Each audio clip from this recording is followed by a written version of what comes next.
Welcome back to my channel science with Mintu sir. তো কেমন আছো তোমরা সবাই?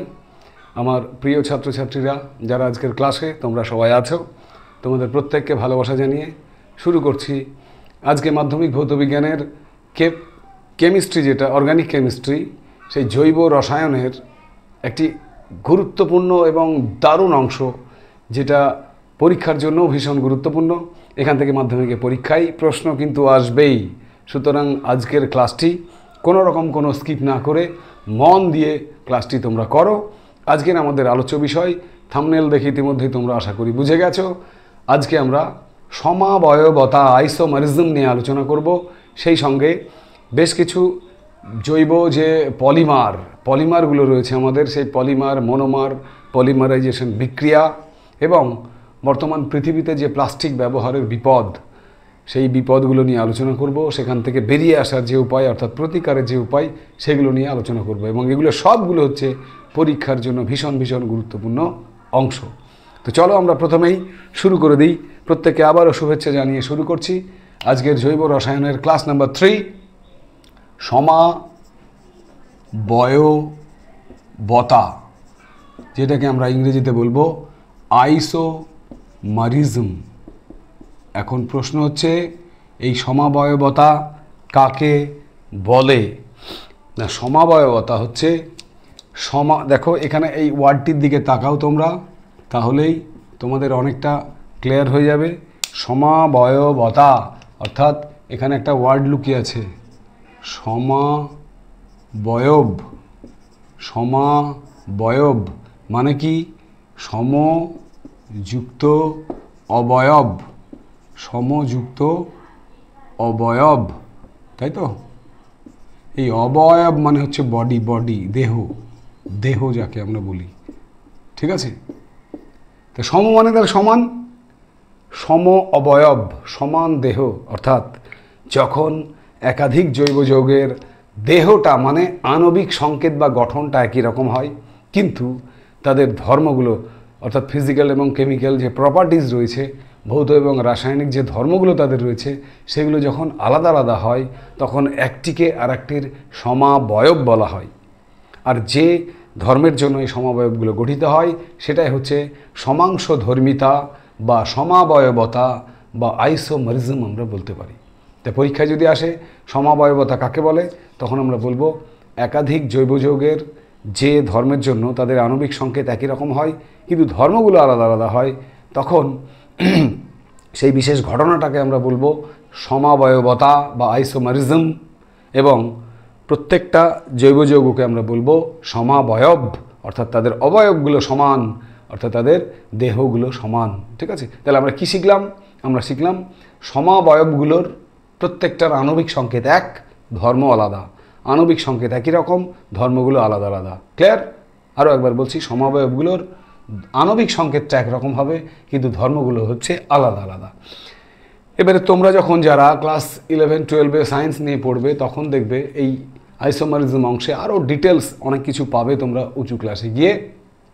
তো এখন আপাতত তোমাদের ক্লাস 10-এর শুধু মাধ্যমিক পরীক্ষার জন্য 3 রকমের সমাবয়তা নিয়ে আমি আলোচনা করব এবং তাদের প্রত্যেকটার উদাহরণ পরীক্ষায় কিন্তু আসে। তো কি সেই 3 রকম সমাবয়বতা? নাম্বার 1, আমরা প্রথমে আলোচনা করব শৃঙ্খল ঘটিত সমাবয়বতা। শৃঙ্খল ঘটিত, এগুলো একটুখানি তোমরা নোট করে নেবে। সমাবয়বতা এটা কি জিনিস? শৃঙ্খল গঠিত সমাবয়বতা। দেখো এখানে কার্বন শৃঙ্খলের বিভিন্নতার জন্য, কার্বন শৃঙ্খলের বিভিন্নতা বলতে তোমরা জানো কার্বনের ক্যাটিনেশন ধর্ম তোমরা পড়োনি? ক্যাটিনেশন ধর্মে কি বলা হয়েছিল? যে কার্বন, কেউ মনে করো একটা কার্বন চেন, কাউকে বললাম আমি কার্বনের একটা চেন তৈরি করো, সে লিখলো সি, ঠিক আছে, সি বন্ড সি। আরেকজনকে বললাম সে তৈরি করলো সি বন্ড সি। আরেকজনকে বললাম সে সি বন্ড সি। আরেকজনকে বললাম একটা কার্বন চেন তৈরি করো, সে সি বন্ড সি। যার যেমন ইচ্ছা কার্বন সংখ্যাকে একটা করে বাড়িয়ে দিলেই কিন্তু একটা চেন তৈরি হয়ে যাবে। এবং প্রত্যেকটা ক্ষেত্রে এক একটা চেনের জন্য দেখো এক একটা যৌগ আলাদা আলাদা। প্রথম যৌগটা তৈরি করো কী হবে তোমরা জানো, কার্বনের একটা হাত আছে, তাহলে এখানে 3টে হাইড্রোজেন, এখানে কার্বনের একটা হাত আছে মানে 3টে হাইড্রোজেন। এটা কি হবে, এখানে একটা হাত আছে মানে 3টে হাইড্রোজেন, দুপাশে 2টো হাত আছে মানে আরও 2টো হাইড্রোজেন, কার্বনের যোজ্যতা 4, সুতরাং 4টে হাত পূরণ করতে হয়। এখানে একটা হাত আছে 3, এটা পূরণ করো, একটা আছে তাহলে 3, 2টো আছে তাহলে হাইড্রোজেন 2টো, দুপাশে 2টো হাত আছে তাহলে হাইড্রোজেন 2টো, এখানে একটা হাত আছে মানে হাইড্রোজেন 3টে। এই কার্বনটার একটা হাত আছে মানে আরও 3টে হাইড্রোজেন লাগবে, দুপাশে 2টো হাত আছে মানে 2টো হাইড্রোজেন লাগবে, এখানে 2টো হাইড্রোজেন লাগবে, এখানে 2টো হাইড্রোজেন, এখানে 3টে হাইড্রোজেন। এইভাবে এক একজন কার্বন চেন তৈরি করলে এক এক রকমের জৈব যৌগ তৈরি হয়ে যাবে, তাই না?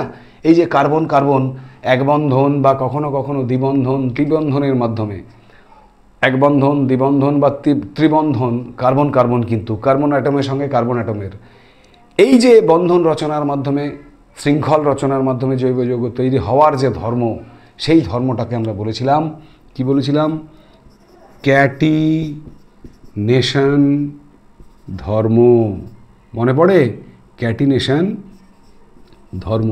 তাহলে কার্বন পরমাণুগুলো পরপর এক সমযোজী এক বন্ধন দ্বিবন্ধন বা ত্রিবন্ধন রচনার মাধ্যমে একাধিক জৈব যৌগ গঠন করতে পারে, এবং এই ধর্মের জন্যই কার্বনের পৃথিবীতে জৈব যৌগের সংখ্যা প্রচুর রয়েছে, ঠিক আছে? ক্যাটিনেশন ধর্মের জন্য। তো এখানে আরেকবার তাকাও, যদিও আমাদের আলোচ্য বিষয় এখন এটা না, তবুও দেখে নাও একবার। এই যে 2টো কার্বন, এটাকে আমরা কি বলি? কার্বনের সংখ্যা 2 হলে কি হয়? ইথ। আর এখানে দেখো এক বন্ধন আছে, কার্বন কার্বন এক বন্ধন, তাহলে প্রথম যৌগটার নাম কি হতো বলো তোমরা? জানো কিন্তু তোমরা, 1 2 2টো কার্বন, তাহলে কি হবে? ইথ। আর যেহেতু এক বন্ধন তাই এন, এর নাম কি হয়ে যাবে? ইথেন। তারপর এটা 3টে কার্বন, প্রোপেন। তোমরা ইতিমধ্যেই IUPAC পদ্ধতিতে নামকরণ জানো। 4টে কার্বন, বিউটেন। বিউটেন। 5টা কার্বন মানে পেন্ট যুক্ত এন, পেন্টেন। এগুলো কিন্তু তোমরা সবাই জানো, এতদিন বুঝতে পারতে না, কিন্তু এখন লিখলে আমি তোমরা বুঝে নাও যে স্যার ইথেন লিখলো মানে 2টো কার্বন আছে, স্যার প্রোপেন লিখেছে মানে 3টে কার্বন আছে, বিউটেন মানে 4টে কার্বন আছে, পেন্টেন মানে 5টা কার্বন আছে, এবং সব ক্ষেত্রেই কিন্তু সমযোজী এক বন্ধন আছে। তো যাই হোক, আমরা ক্যাটিনেশন ধর্মের জন্য একাধিক কার্বন শৃঙ্খলে জৈব যৌগ রচনা করতে পারি। এইবার এসো, আমাদের আলোচ্য বিষয় কী ছিল? শৃঙ্খল গঠিত সমবায়বতা। এটা কি বলবো না, কার্বন শৃঙ্খলের যে তারতম্য বিভিন্নতা, তার জন্য যে সমবায়বতা গঠন হয় তাকে আমরা বলবো শৃঙ্খল ঘটিত সমবায়বতা। সেটা কি জিনিস? এবারে দেখো, খুব সিম্পলি উদাহরণ তুমি নিজেই তৈরি করে নিতে পারবে। কীরকম? তুমি একটা কার্বন 1 2 3 4 একটা কার্বন চেনকে নর্মালি একই লাইনে লিখলে, ঠিক আছে? সেই কার্বন চেনটাকেই তুমি 1 2 3 আর একটাকে মাঝে শাখা রূপে নামিয়ে দিলে। দেখো এখানেও কার্বন অ্যাটমের সংখ্যা কত? 1 2 3 4। এখানেও কিন্তু 1 2 3। তলে একটা কার্বন আছে শাখা রূপে, ওপরে ছিল 4টে, নিচে রয়েছে 3টে, আর নিচে একটা শাখা রয়েছে। এবার এর নামকরণগুলো তুমি করো। একটা বন্ড আছে, সুতরাং 3টে হাইড্রোজেন হবে। দুপাশে 2টো বন্ড আছে, তাহলে তোমরা জানো 2টো হাইড্রোজেন হবে। এই কার্বনটার 2টো বাহু হাত আছে, তাহলে আর 2টো হাইড্রোজেন লাগবে। এই কার্বনটার একটা হাত আছে, সুতরাং আর 3টে হাইড্রোজেন লাগবে। তাহলে IUPAC পদ্ধতিতে প্রথম জৈব যৌগটার নাম কি হবে? দেখো এখানে সবাই এক বন্ধন, তাই তো? এক বন্ধন এক বন্ধন এক বন্ধন। তাহলে কি হবে এটা? অ্যালকেন। অ্যালকিন না অ্যালকাইন? অ্যালকেন হবে। অ্যালকেন হবে মানে নামের শেষে এন হবে। কটা কার্বন রয়েছে? 4টে। তাহলে এর নাম কি হয়ে যাবে? এর নাম হয়ে যাবে, এটার নাম হয়ে যাবে বিউটেন। তোমরা সবাই জানো 4টে যদি কার্বন থাকে তাহলে বিউট, আর যদি অ্যালকেন হয় তাহলে এন। তার জন্য যোগ করে বিউট যুক্ত এন, বিউটেন। বিউট যুক্ত এন, বিউটেন। 4টে কার্বন অ্যাটম আছে বলে এই অ্যালকেনটার নাম হলো বিউটেন। ক্লিয়ার? এবং এটা শাখা নেই বলে এটাকে অনেক সময় আমরা লিখতে পারি এন বিউটেন। ছোটো হাতের এন দিয়ে দেবা, এন মানে নর্মাল বিউটেন। নর্মাল বিউটেন, ঠিক আছে? এবারে দেখো এইটাকে পূরণ করো তুমি হাইড্রোজেন দিয়ে। একটা বাহু আছে, 3টে হাইড্রোজেন। 3 পাশে কার্বনের 1 2 3টে বাহু আছে, তাহলে একটা হবে। এই কার্বনটার একটা আছে, তাহলে 3টে হবে। এর নাম আবার কি? 3টে কার্বন। আচ্ছা, এটা 3টে হবে, তাই তো? এখানে দেখো একটা গ্রুপ আছে, 2 নম্বর কার্বন অ্যাটমের সঙ্গে একটা গ্রুপ আছে, যে গ্রুপটাকে তোমরা জানো CH3 কি গ্রুপ? Alkyl group. এটাকে কি বলি আমরা? Methyl group. মিথেন থেকে একটা হাইড্রোজেন, দেখো মিথেনের সঙ্গে CH4, এখানে দেখো আছে CH3। তোমরা জানো মিথেনের একটা হাইড্রোজেন যদি বেরিয়ে যায়, এখানে একটা হাইড্রোজেন যদি মিথেন থেকে CH4, এখান থেকে একটা হাইড্রোজেন বেরিয়ে গিয়ে তো CH3 গ্রুপ তৈরি হয়, যেটাকে আমরা কি বলি অ্যালকিল গ্রুপ, যেটা দেখতে পাচ্ছ 2 নম্বর কার্বন অ্যাটমের সঙ্গে আছে। তাহলে এই যে মিথাইল গ্রুপটা আছে তার জন্য নামকরণের সময় আমরা কি বলবো, এটাকে বলবো 2 মিথাইল। তোমরা সবাই জানো 2 নম্বরে মিথাইল গ্রুপ আছে, তার জন্য 2 মিথাইল। আর একটা দুটো তিনটে কার্বন থাকলে ওর নাম কি হয়, প্রোপেন।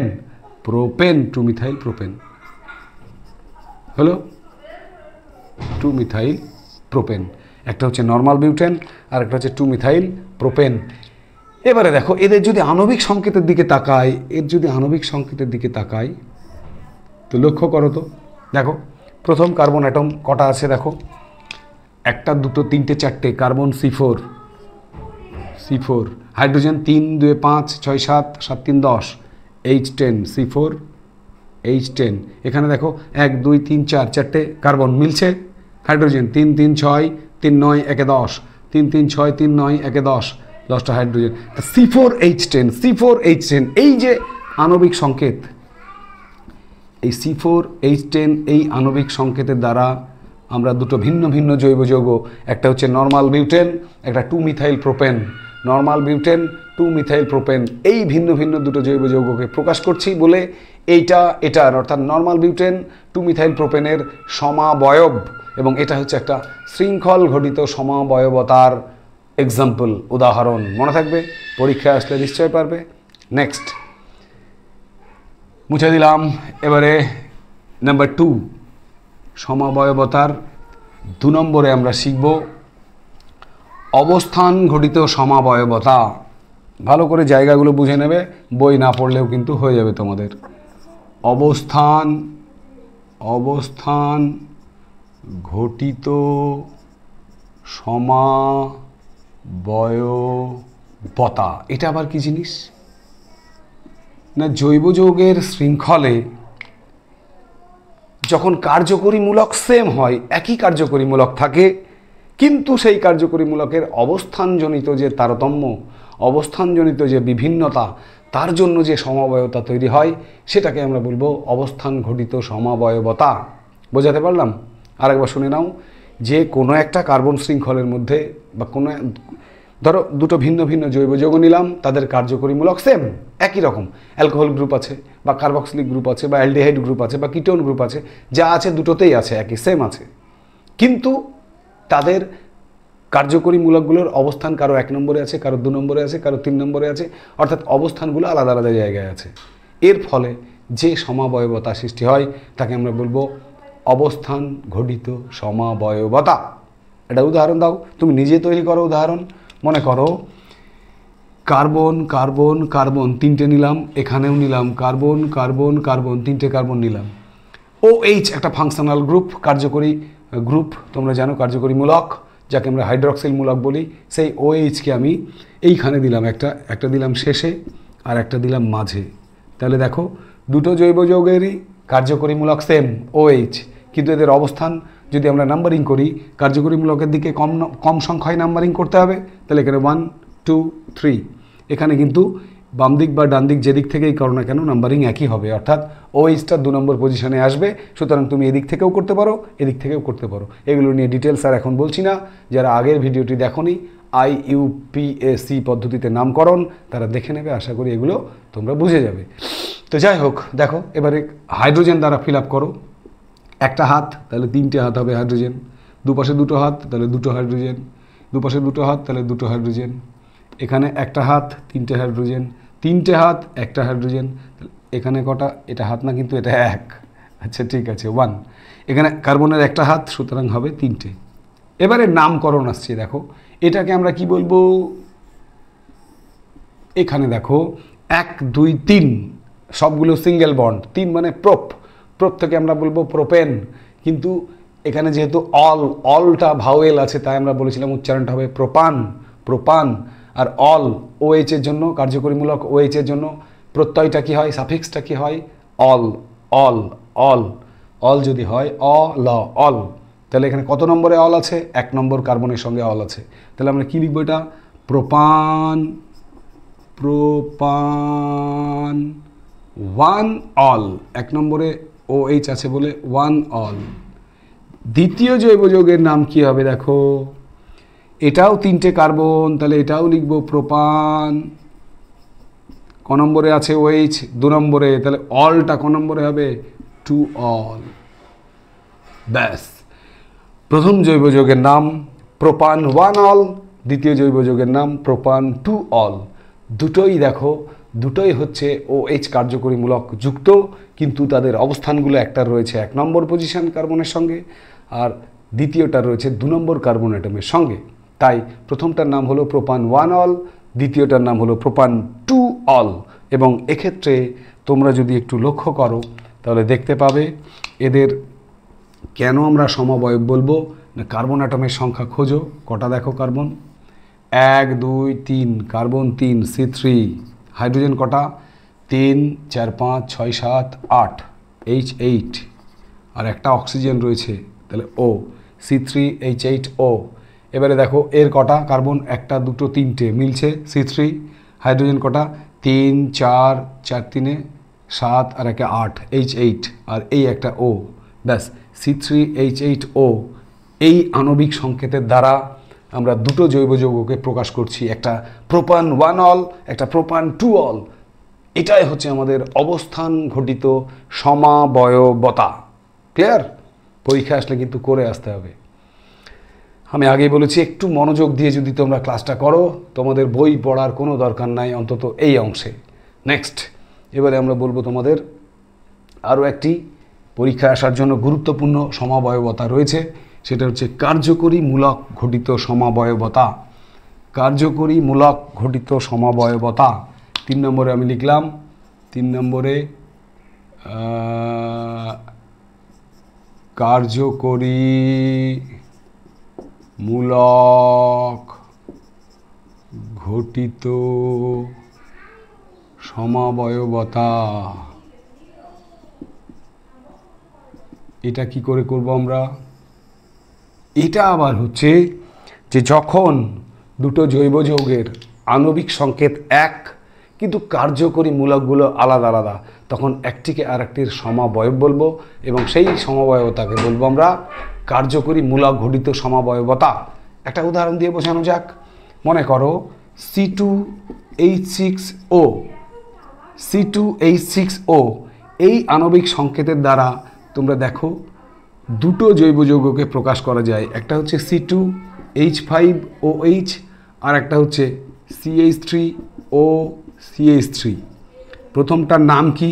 প্রথমটাই কার্যকরী মূলক কোনটা আছে আগে চেনো তো, তোমরা সবাই চেনো কার্যকরী মূলক কোনগুলো, তাই না? এটা হচ্ছে কার্যকরী মূলক OH, আর এখানে কার্যকরী মূলক দেখো ইথার O। তাহলে দুটো জৈব যৌগের আণবিক সংকেত এখানে দেখে নাও, C2H6O, H5 আর H6, C2H6O। তাহলে এটার দ্বারা C2H5OH কে প্রকাশ করা যায়। আবার এখানে দেখো C2, দুই দিকে দুটো কার্বন আছে, H3 কত হয়, H6 আর এই মাঝখানের O, অর্থাৎ C2H6O।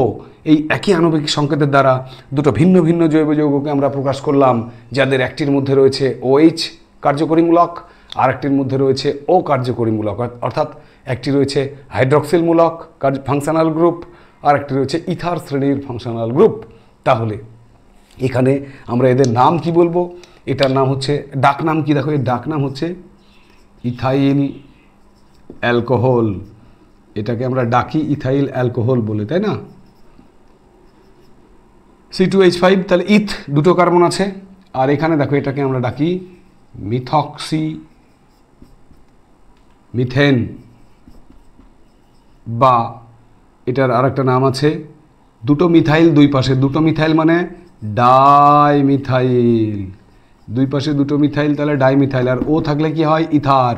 তার জন্য খুব সহজ নাম ডাইমিথাইল ইথার, এটা তার ডাকনাম। আর মিথেন হচ্ছে আমরা IUPAC পদ্ধতিতে নামকরণ করতে পারি। ঠিক তেমনি ইথাইল অ্যালকোহল হচ্ছে ডাকনাম। এটার IUPAC পদ্ধতিতে এর নাম কি হবে তোমরা কমেন্টে জানাও।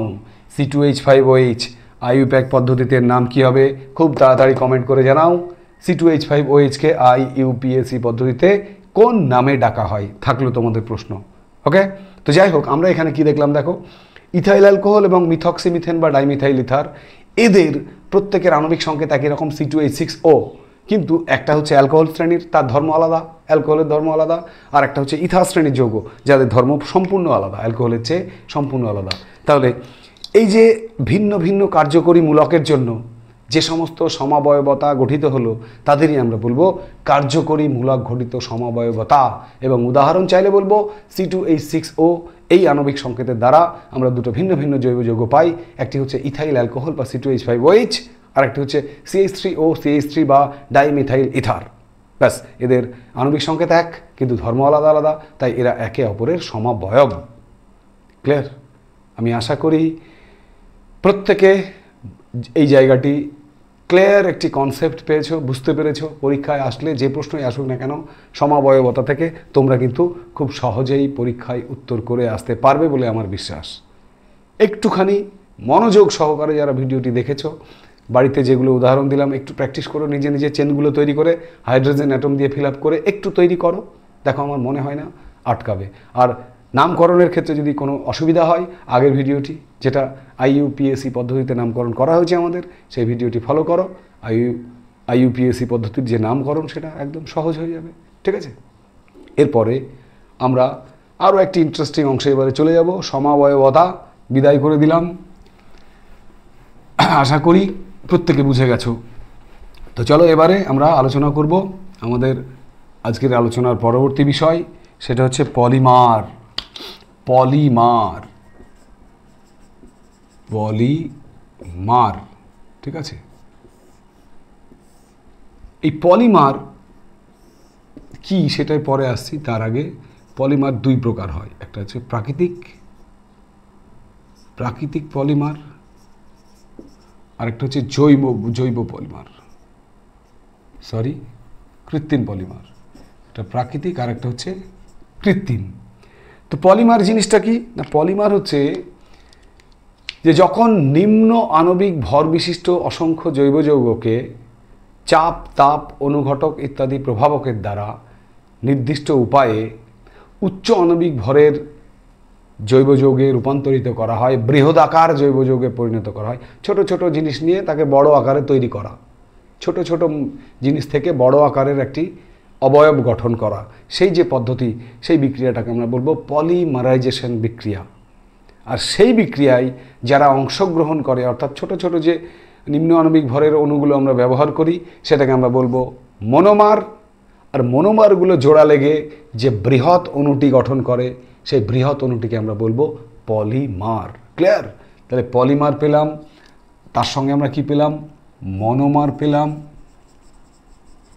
আর কি পেলাম, পলিমারাইজেশন বিক্রিয়া পেলাম।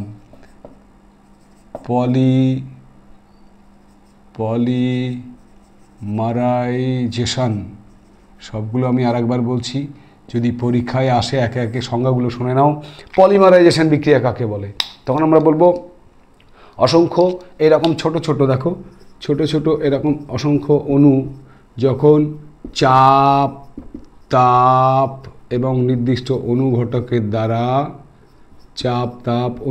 দ্বারা যখন একটি বৃহদাকার অণুতে পরিণত হয়, এটা হচ্ছে ক্ষুদ্র অণু আর এটা হচ্ছে বৃহৎ অণু। এই ক্ষুদ্র ক্ষুদ্র অণুগুলোকে বলা হয়, এগুলো হচ্ছে পলিমার,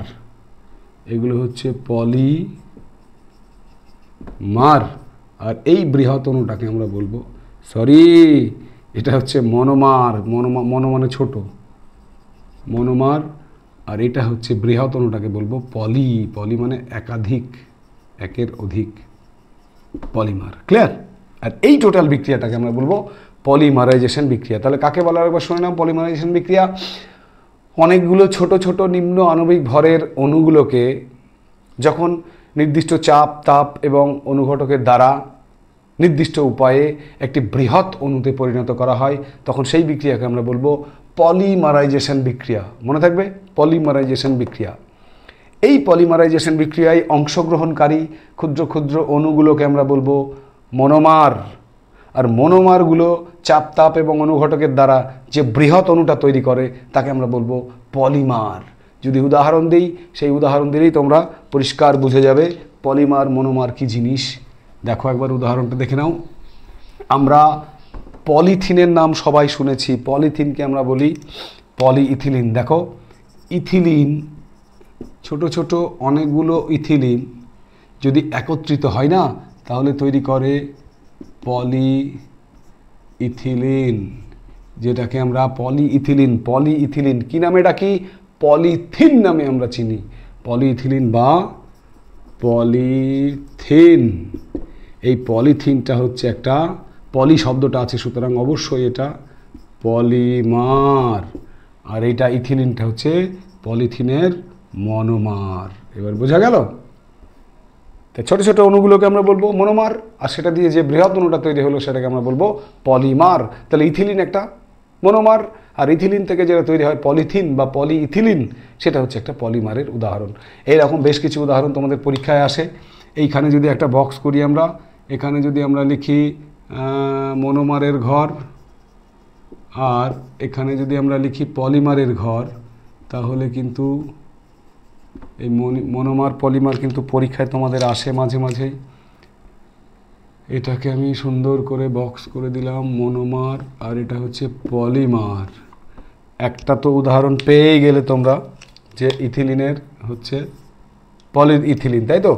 এছাড়াও কিন্তু তোমাদের সিলেবাসে আরও দুটো রয়েছে যেটা পরীক্ষায় আসে। 2 নম্বর হচ্ছে মনোমারের নাম আর পলিমারের নাম। মনোমারের নাম হচ্ছে পিভিসি, পলিভিনাইল ক্লোরাইড, যার মনোমার হচ্ছে ভিনাইল ক্লোরাইড। ভিনাইল ক্লোরাইড এর পলিমারটা হচ্ছে পিভিসি বা পলিভিনাইল ক্লোরাইড। পরীক্ষায় এটা খুব ইম্পর্টেন্ট। পিভিসির পুরো নাম কি? Polyvinyl chloride. পলি শব্দটা আছে সুতরাং পিভিসি একটা পলিমার না মনোমার? অবশ্যই পলি শব্দটা আছে বলে polymer. PVC is a polymer এবং পিভিসির পুরো নাম পলিভিনাইল ক্লোরাইড। পিভিসির মনোমার কি? তখন বলবো আমরা ভিনাইল ক্লোরাইড। পিভিসির মনোমার যদি চাই তখন আমরা বলবো যে পিভিসির মনোমার হচ্ছে ভিনাইল ক্লোরাইড। এই কথাটা আমাদেরকে কিন্তু মাথায় রাখতে হবে, পরীক্ষায় কিন্তু আসে, বারবার আসে, ঠিক আছে? এই পিভিসি এটা CH2 ডাবল বন্ড CHCl, এটা ভিনাইল ক্লোরাইডের সংকেত, ঠিক আছে? CH2 ডাবল বন্ড CHCl এটা হচ্ছে ভিনাইল ক্লোরাইড অর্থাৎ মনোমার। যেটা কার মনোমার? না পিভিসির মনোমার। তাহলে পিভিসির মনোমার কে?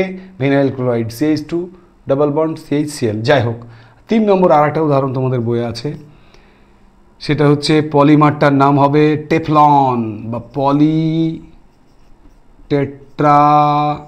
এই নামটা বিশেষভাবে মনে রাখবে, পলিটেট্রা ফ্লুরো ইথিলিন বা ইথিন বললেও হবে, পলিটেট্রা ফ্লুরো ইথিলিন। এর একটা ডাক নাম আছে, সেটা হচ্ছে টেফলন। টেফলন নামটা মনে রেখো, টেফলন। এই নামটার পাশে আমি একটু স্টার দিয়ে রাখলাম, অর্থাৎ তোমরা যাতে বিশেষভাবে নামটার প্রতি গুরুত্ব দাও, টেফলন। আর এর যে মনোমার সেটা কী হবে? তাহলে পলিটা বাদ দিয়ে দাও, তাহলে tetra fluoro ethylene, tetra fluoro ethylene, ব্যাস, টেট্রাফ্লুরো ইথিলিন, বা অনেকে বলে 1122 টেট্রাফ্লুরো ইথিলিন। 1 নম্বরে 2টো ফ্লুরিন আছে, 2 নম্বরে 2টো আছে। তাহলে 1 নম্বরে দেখো 2টো কার্বন দিলাম, তো এখানে CF2, এখানেও CF2। 1 নম্বর 2 নম্বর যদি দিই আমরা, 1 নম্বরে 2টো ফ্লুরিন তাহলে 11, আবার 2 নম্বরে 2টো ফ্লুরিন তাহলে 22। তার জন্য 11 এটাকে আমরা বলতে পারি 1,1 2,2, তারপরে এইটা 1122 টেট্রাফ্লুরো ইথিলিন। তাহলে পরীক্ষার প্রশ্নটা কি আসবে? টেফলন কি? তখন আমরা বলবো টেফলন একটা পলিমারের নাম। সেটা কি না? অ্যাকচুয়ালি পলিটেট্রাফ্লুরো ইথিলিন হচ্ছে টেফলন, পলিটেট্রাফ্লুরো ইথিলিন। এবং এটি হচ্ছে একটি পলিমার যার মনোমার হচ্ছে tetrafluoro ethylene. CF2 bond double bond CF2 tetrafluoroethylene হচ্ছে এর monomer CF2 double bond CF2 মনে থাকবে। তাহলে টেট্রাফ্লুরোইথিলিন হচ্ছে পলিটেট্রাফ্লুরোইথিলিনের মনোমার। এর ব্যবহারগুলো আছে, ব্যবহারগুলো একটু দেখে নেবে, খুব ইজি ব্যাপার। পলিথিনের ব্যবহার তোমাদেরকে নিশ্চয়ই টেনে পড়া ছেলে পলিথিনের ব্যবহার প্রত্যেকে জানো, ঠিক আছে। বিভিন্ন প্লাস্টিক দ্রব্য যেগুলো আমাদের বিভিন্ন খাদ্যদ্রব্য বিভিন্ন বস্তুকে বহন করার কাজে ব্যবহার করা হয়, প্লাস্টিক থেকে তোমার পাইপ, নল, বিভিন্ন প্রকার খেলনা, এগুলো সব খেলনা সামগ্রী তৈরি করা হয়। যদিও বর্তমানে খাদ্য সামগ্রী প্লাস্টিকে ব্যবহার করা আইনত দণ্ডনীয় অপরাধ, সে বিষয়ে আমি পরে আসছি, একটু পরেই সে বিষয়ে আলোচনা করছি। পিভিসি কলের পাইপ, বিভিন্ন ট্যাপের যে কানেকশানগুলো হয় সেগুলো সব পিভিসির কাজ। বিভিন্ন খেলনা, বিভিন্ন তোমার দৈনন্দিন জীবনে যে সমস্ত বালতি, তারপরে তোমার মগ টগ ইত্যাদি ব্যবহার করো না, সব পিভিসির যুগ তো এখন, তাই না, চারিদিকে পিভিসি। আর এই যে টেফলন, এই টেফলনটা মনে রেখো, আমাদের যে রান্নাঘরে যে বাসনপত্রগুলো রয়েছে মায়েরা যেগুলো ইউজ করে তাদের দেখবে ননস্টিক যে কোট দেওয়া থাকে, অর্থাৎ তোমার আঠাবিহীন যে প্রলেপ, সেই প্রলেপটা কিন্তু তোমার এই টেফলনের দেওয়া থাকে। টেফলনের প্রলেপ ননস্টিক কোটেড। তো এটা মনে রেখো, একটা তাপতড়িতের কুপরিবাহী হওয়ার জন্য এটা একটা উত্তম অন্তরক হিসেবে ব্যবহার করা হয় এই টেফলন। উত্তম অন্তরক, প্রেশার কুকারের হাতল, ননস্টিক যে কোট, এগুলো ব্যবহার করার জন্য টেফলন ব্যবহৃত হয়। ব্যাস, এই পলিমার, মনোমার এবং তার ব্যবহার এর ছকটা একটু দেখে রেখো। এখান থেকে দু একটি এটার মনোমারকে ওটার পলিমারকে এই ধরনের একটা কোশ্চেন আসবে, তোমরা পেরে যাবা। এবং সেটা আসবেই টেফলন, হয় টেফলন নাই পিভিসি। পিভিসির মনোমার কি? Vinyl chloride. টেফলনের মনোমার কি? টেট্রাফ্লুরোইথিলিন। ব্যাস। নেক্সট আমরা এবারে চলে যাব আমাদের একদম শেষের দিকে, আজকের আলোচনার প্রায় শেষের দিকে। আমি আশা করি পলিমারাইজেশন, পলিমার, মনোমার, এর থেকে কোনো রকম কোনো কোশ্চেন তোমাদের পরীক্ষায় এলে না পারার আর কথা নয়, অবশ্যই পারবে, খুব সহজ জায়গা। এবারে আসছি আরও একটি গুরুত্বপূর্ণ জায়গা, যেটা এই পলিমারগুলোকে আমরা দুটো ভাগে ভাগ করব। এক ধরনের পলিমার তোমরা লক্ষ্য করে দেখবে, এক ধরনের পলিমার আছে যেগুলো মাটিতে পড়ার পরে বেশ কিছুদিন পর সেগুলো নিজে নিজেই কিন্তু বিশ্লিষ্ট হয়ে যায়। আর এক ধরনের পলিমার আছে যেগুলো কখনোই বিশ্লিষ্ট হয় না। যারা বিশ্লিষ্ট হয় তাদেরকে জৈব বিশ্লেষ্য পলিমার বলা হয়, বায়োডিগ্রেডেবল। আর যারা বিশ্লিষ্ট হয় না তাদের নন বায়োডিগ্রেডেবল বা জৈব অভঙ্গুর বা অবিশ্লেষ্য পলিমার বলবো। তো আমরা প্রথমেই দেখো পলিমার বলে দুটো ভাগ করেছিলাম, মনে আছে? একটা প্রাকৃতিক, একটা কৃত্রিম। এইখানে বিশেষভাবে মনে রেখো যে প্রাকৃতিক পলিমার যারা, তারা হচ্ছে বিভিন্ন প্রকার কাগজ, রেশম, তুলো, এইগুলো হচ্ছে প্রাকৃতিক পলিমার। কাগজকে তৈরি ওরা এমনি এমনি কিন্তু জোড়া লেগে কাগজ তৈরি হয়ে যাবে। যেমন তুলো, অনেক ছোটো ছোটো ছোটো ছোটো কার্পাস বলো, শিমুল বলো, এদের যে ছোটো ছোটো ছোটো তুলোগুলো একত্রিত দলবদ্ধ হয়ে দেখবে একটা বড় তুলোর স্তূপ তৈরি করে। অর্থাৎ এগুলো যেগুলো তৈরি হচ্ছে ন্যাচারাল নিয়মে তৈরি হচ্ছে, এগুলো প্রাকৃতিক পলিমার। এগুলো মাটিতে দেবে, শেষ, মাটি হয়ে যাবে, বিশ্লিষ্ট হয়ে যাবে, নষ্ট হয়ে যাবে। কিন্তু কিছু রয়েছে কৃত্রিম পলিমার, যেমন পিভিসি, এখনই বললাম, যেগুলো পিভিসি রয়েছে, তোমার পলিথিন রয়েছে, ঠিক আছে, পলিস্টাইরিন রয়েছে, এগুলো কিন্তু হচ্ছে আমাদের কৃত্রিম পলিমার। এগুলো চট করে নষ্ট হয় না, এগুলোর বিভিন্ন পদ্ধতি আছে, ঠিক আছে, নষ্ট করার। তো যাই হোক, আমরা এখন আলোচনা করব দুই ধরনের পলিমার নিয়ে। একটা হচ্ছে পলিমার দুই প্রকারের, এখান থেকেও কিন্তু পরীক্ষায় আসে, পরীক্ষায়। একটা হচ্ছে জৈব ভঙ্গুর, আর একটা হচ্ছে জৈব অভঙ্গুর। জৈব ভঙ্গুর কারা? যখন কি হয় না, বিভিন্ন পলিমারগুলো তোমার বিভিন্ন মৃত্তিকাস্থিত যে ছত্রাক, মাটিতে অবস্থিত যে ছত্রাক, ব্যাকটেরিয়া, এগুলো দ্বারা বিয়োজিত হয়ে ছোট ছোট অণুতে বিশ্লিষ্ট হয়, সরল অণুতে ভেঙে যায়। বিশেষ করে কার্বন ডাইঅক্সাইড, জল এর মতো সরল অণুতে ভেঙে যায়, তখন তাদেরকে আমরা বলবো জৈব বিশ্লেষ্য পলিমার, বা এটাকে বলতে পারো তোমরা বায়োডিগ্রেডেবল পলিমার, ঠিক আছে। তাহলে আমি কি বললাম? জৈব বিশ্লেষ্য, জৈব ভঙ্গুর হচ্ছে যারা, তারা সেই সমস্ত পলিমারগুলো কী হবে, এই জৈব ভঙ্গুর পলিমারগুলো এরা বিশ্লিষ্ট হয়ে যাবে জল এবং কার্বন ডাইঅক্সাইডের মতো সরল অণুতে। এটা হচ্ছে সরল অণু। এবং কার দ্বারা? না মৃত্তিকা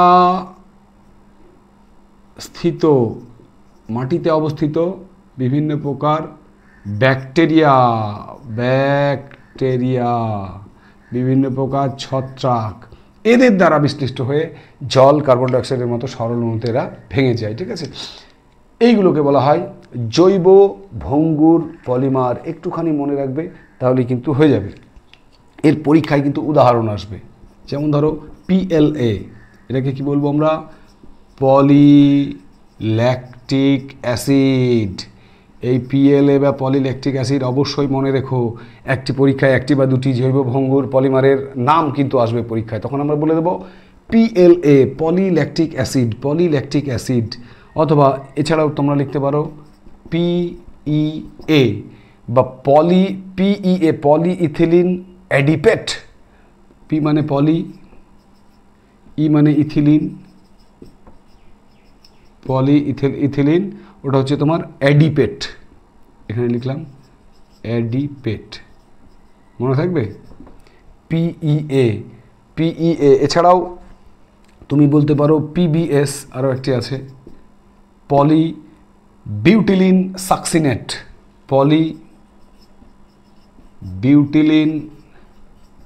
বিউটিলিন সাকসিনেট।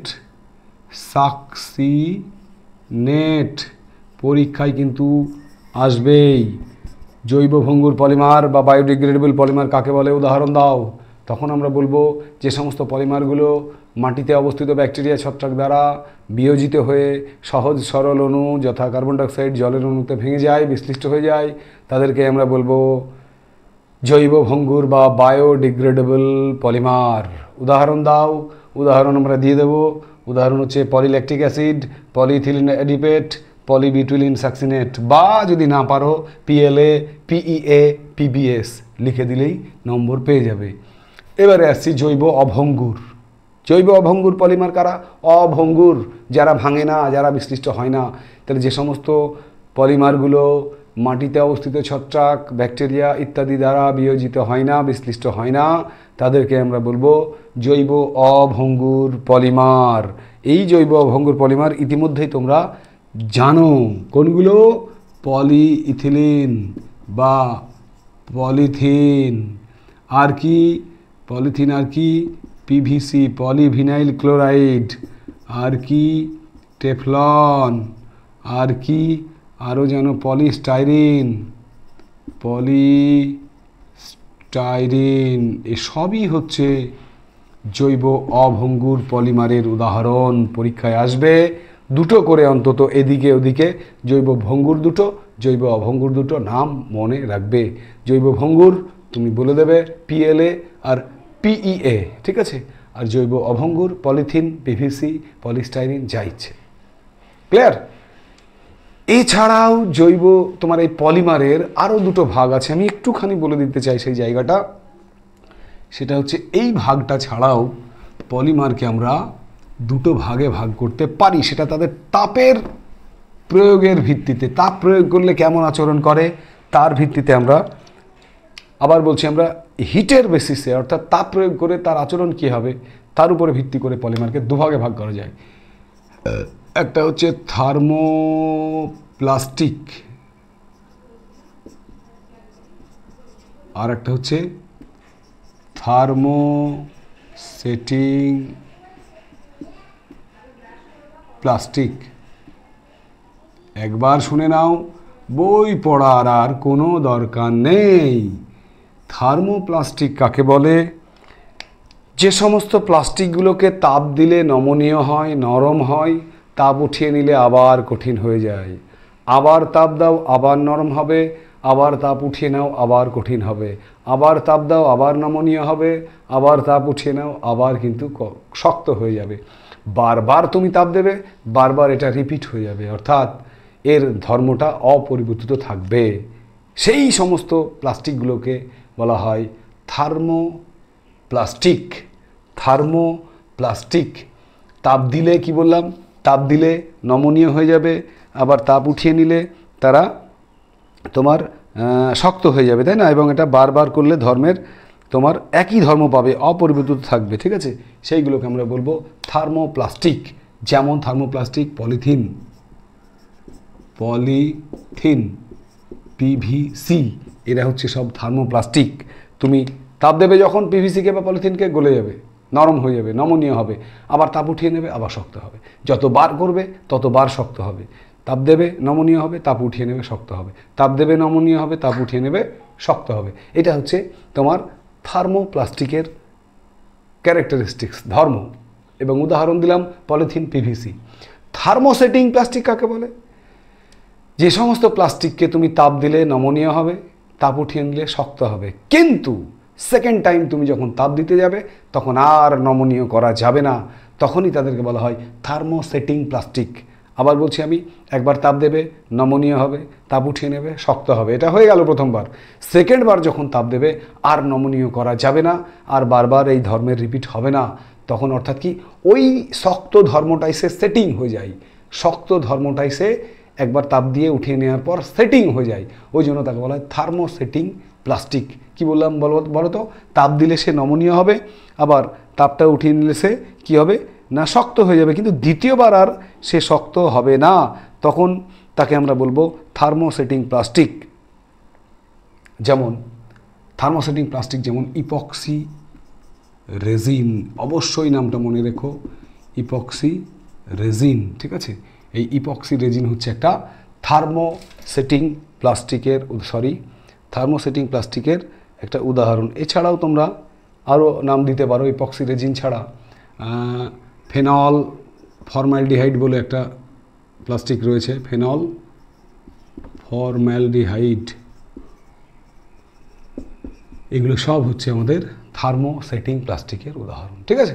তার পরীক্ষা এলে আমরা পারবো প্লাস্টিক কাকে বলে, থার্মোসেটিং প্লাস্টিক কাকে বলে। থার্মোপ্লাস্টিক হচ্ছে তাপ দিলে নমনীয় হবে, তাপ উঠিয়ে নিলে আবার শক্ত হবে, এবং বারবার এটি করলে বারবার এই ধর্মের রিপিট ঘটবে, পুনরাবৃত্তি ঘটবে, তাকে আমরা থার্মোপ্লাস্টিক বলি। যেটা এইটা থার্মোপ্লাস্টিকের উদাহরণ বলেছি আমরা, পলিমার, পিভিসি, এগুলো।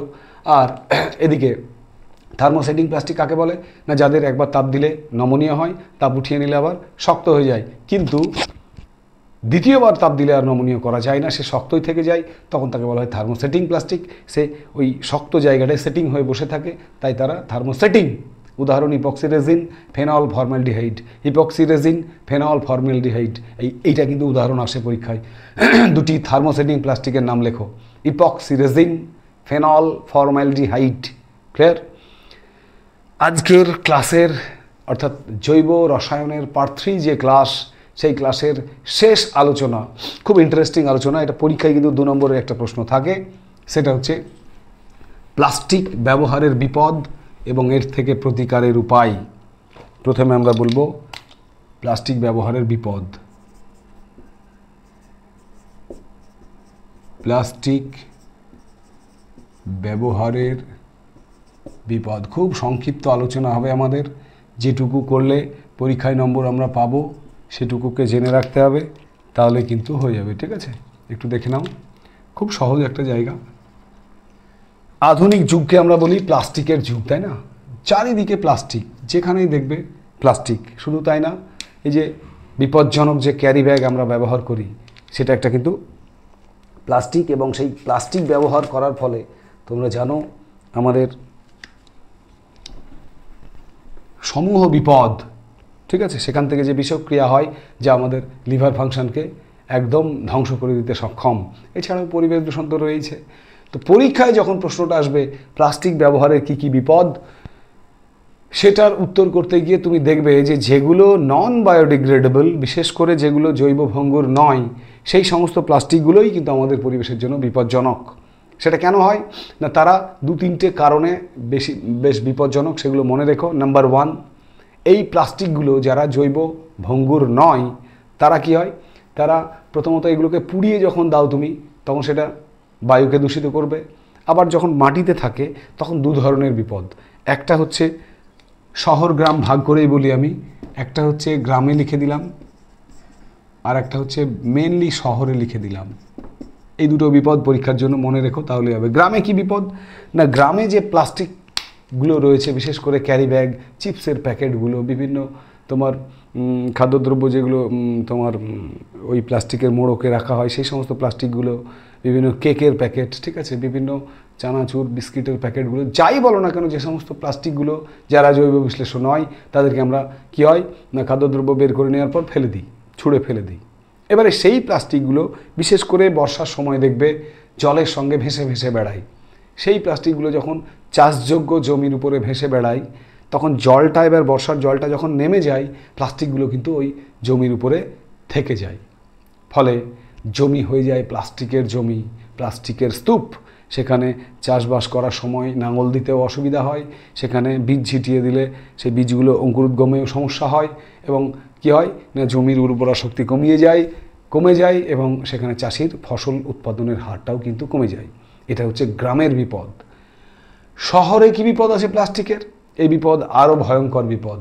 শহরে এই যে প্লাস্টিকগুলোর নাম করলাম, এগুলো যত্রতত্র আমরা ফেলে দিই রাস্তায়, তাই তো?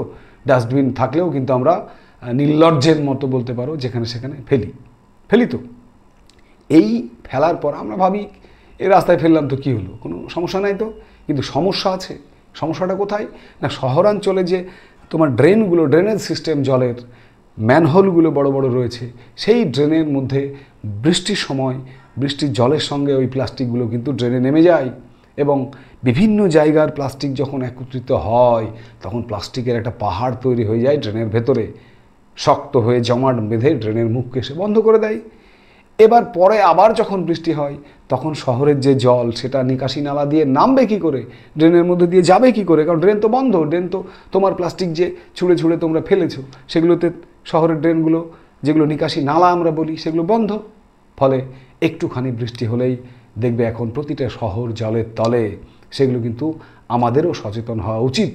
প্লাস্টিককে ব্যবহার যত সম্ভব কমাতে হবে এবং যত্রতত্র প্লাস্টিক ফেলা যাবে না, ঠিক আছে? এই দুটো বিপদের কথা মাথায় রেখো। প্লাস্টিক ব্যবহারের বিপদ এলে বলবে প্লাস্টিক বায়ু দূষণ, মৃত্তিকা দূষণ এবং এক কথায় পরিবেশ দূষণ ঘটায়।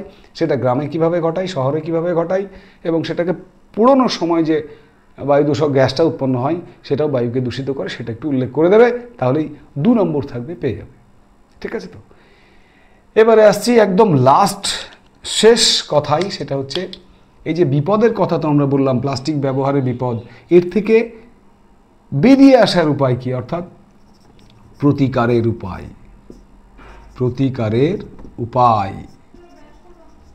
প্রতিকারের উপায় কি আছে? প্লাস্টিক ব্যবহার, দেখো প্লাস্টিক তো ব্যবহার আমাদের করতেই হবে। জলের পাইপ, হ্যাঁ, এই যে বিভিন্ন প্লাস্টিকের যে সামগ্রীগুলো আমাদের খেলনা টেলনা, এগুলো তো ব্যবহার করতেই হবে, উপায় তো নেই, তাই না? তুমি দোকানে যে গেলে তোমাকে যদি কাগজে মুড়িয়ে কোনো খাদ্যদ্রব্য দেয়, তুমি নিতে চাইবে না, কারণ কাগজ ছিঁড়ে যাবে, বাড়ি যাবো কী করে, তুমি অবজেকশন জানাবে। কিন্তু আসলে প্লাস্টিকে মোড়া খাবার খেয়ে খেয়ে আমরা নিজেদের যে কত ক্ষতি করি সেটা তো জানা দরকার, তাই না? তো যাই হোক, সেখানে প্লাস্টিক যে ক্যারি ব্যাগ, বিশেষ করে ক্যারি ব্যাগ তোমরা মাথায় রেখো, সেই ক্যারি ব্যাগের সঙ্গে খাদ্যদ্রব্য যদি সংস্পর্শ করে থাকে তাহলে তার ক্যারি ব্যাগের বিষক্রিয়ায় ওই খাদ্যদ্রব্যের সঙ্গে সেই যে বিষাক্ত পদার্থ উৎপন্ন হয় রিয়াকশানের ফলে প্লাস্টিক এবং খাবারের, সেটা আমাদের পেটে গেলেই কিন্তু লিভার ফাংশন গন্ডগোল করে দেয়, ঠিক আছে? সুতরাং পেটের রোগ, মানে তোমার বলতে পারো কি বলবো, ক্ষুধামন্ধ, যেটা সেই রোগের মূল কারণই হচ্ছে এই প্লাস্টিক। তো যাই হোক, আমরা যেখানে আলোচনা সেটা হচ্ছে প্রতিকারের উপায় কী কী। নাম্বার 1, প্লাস্টিক ব্যবহারের পরিমাণকে কমাতে হবে। নাম্বার 2, আইন করে প্রত্যেকটা দোকানে প্লাস্টিকের ব্যাগের পরিবর্তে আমরা বিভিন্ন সুতোর তৈরি ব্যাগ, তুলোর তৈরি ব্যাগ, কাগজের তৈরি ব্যাগ, এগুলো মাস্ট ব্যবহার করতে হবে। তুমি একটা সিঙ্গাড়া, একটা জিলিপি, এগুলো বাড়ি নিয়ে আসবে, এগুলো ক্যারি ব্যাগে না, তুমি দোকানিকে বাধ্য করবে বলতে যে আমাকে কাগজের প্যাকেটে দেন, ঠিক আছে? এটা তোমার কর্তব্য। নেক্সট হচ্ছে, আমরা বই পড়তে গেলে দেখতে পাবো সেখানে 4R এর কথা বলা হয়েছে। 4R, এই রীতিনীতিগুলো মেনে চলতে হবে। যেমন ধরো 4R হচ্ছে রিডিউস, ঠিক আছে, রিসাইকেল, আর আমরা বলবো তোমার রিকভার,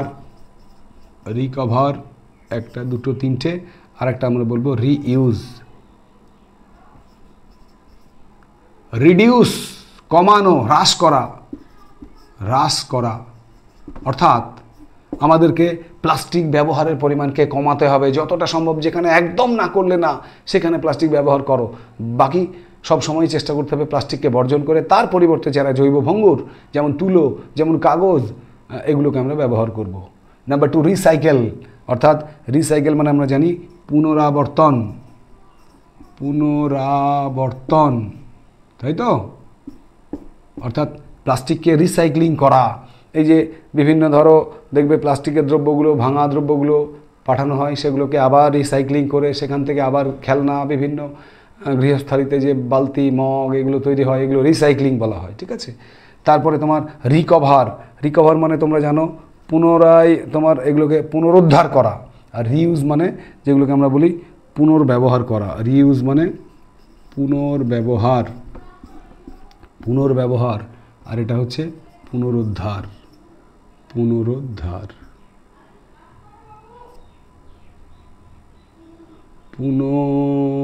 পুনরুদ্ধার, রুদ্ধার, ব্যাস।